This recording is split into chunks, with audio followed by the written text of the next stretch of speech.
Chapter 11, I say then, hath God cast away his people? God forbid, for I also am an Israelite of the seed of Abraham with the tribe of Benjamin. God hath not cast away his people which he foreknew.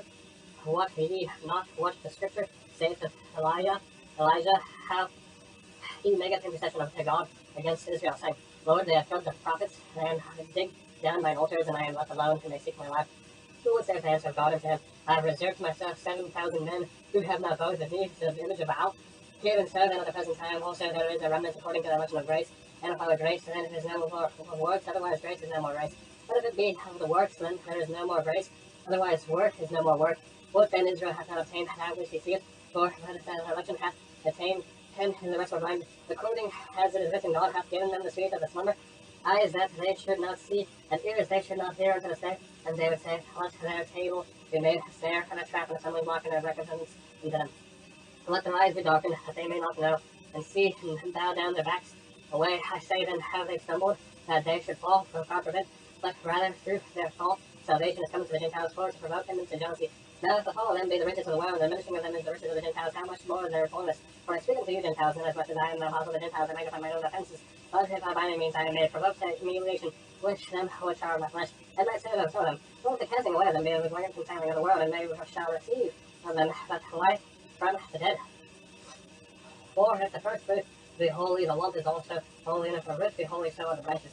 And if some of the branches have been broken off, and thou, being in a wild olive tree, wert wrapped in among them, and if the partakest of the root, or the fatness of the olive tree, boast not against the branches, but if thou boast, thou bearest not the root, but the root thee. Thou wilt say, then the branches were broken off, and that I might be grafted in. On the side of the unbelief they were broken off, and now silence by faith. Be not high-minded, but fear, for if God spared not the natural branches, take heed lest he also spare not thee. Behold therefore the goodness and the severity of God on them which fell severity. But towards thee goodness if thou continue in his goodness, otherwise thou also shalt be off. And they also, they abide not still, in unbelief, shall be grafted in, for God is able to graft them in again. For if thou wert to cut off the olive tree, which is wild by nature, and wert to graft contrary to nature into a good olive tree, how much more shall these which be the natural branches be grafted into their own olive tree? For I would not, brethren, that ye should be ignorant of their mystery, yet lest ye should be wise in your own conceits.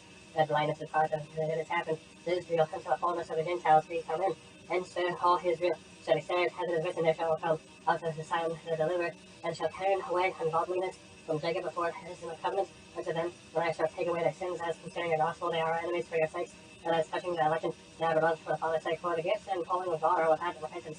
Whereas ye in times past have not believed God, but have now obtained mercy through their unbelief, even so have these also now not believed, as through the mercy they also may obtain mercy. For God hath concluded them all in unbelief, that he might have mercy upon all. Oh, the depth of the riches, both of the wisdom and the knowledge of God, how unsearchable are these judgments, and his ways past finding out. For who hath known the mind of the Lord, or who hath been his counselor, or whose hath first given to him, that shall be recompensed unto him again. For of him, and through him, and to him are all things, to whom be glory forever. Amen. Number 12, I beseech you, therefore, brethren, by the mercies of God, that ye present your bodies a living sacrifice, holy, acceptable unto God, that is your reasonable service. Are not conformed to this world, but be ye transformed by the renewing of your mind, that ye may prove what it is good and acceptable and perfect will of God. For I say, through the grace given unto me, every man that is among you not to think of himself more highly than he ought to think, but to think soberly, according to as God hath dealt to every man that measure of faith. Whereas we have many members in one body, and all members have not the same office. So we being many are one body in Christ, and every one member is one of another. Having then gifts differing according to the grace that is given to us, for the prophecy, let us prophesy according to the proportion of faith. For ministry, let us wait on our ministering, or he that teacheth on teaching, or he that exhorteth for exhortation, he that doeth, let him do it with simplicity. He that ruleth with diligence, he that showeth mercy with cheerfulness. Let love be without dissimulation. Abhor that which is evil, and cleave to that which is good. Be kindly affection one to another with brotherly love and honor, preferring one another. Not slothful in business, fervent in spirit, serving the Lord. Rejoicing in hope, patient in tribulation, continuing instant in prayer, distributing to the necessity of saints, giving to hospitality. Bless them which persecute you, bless and curse not.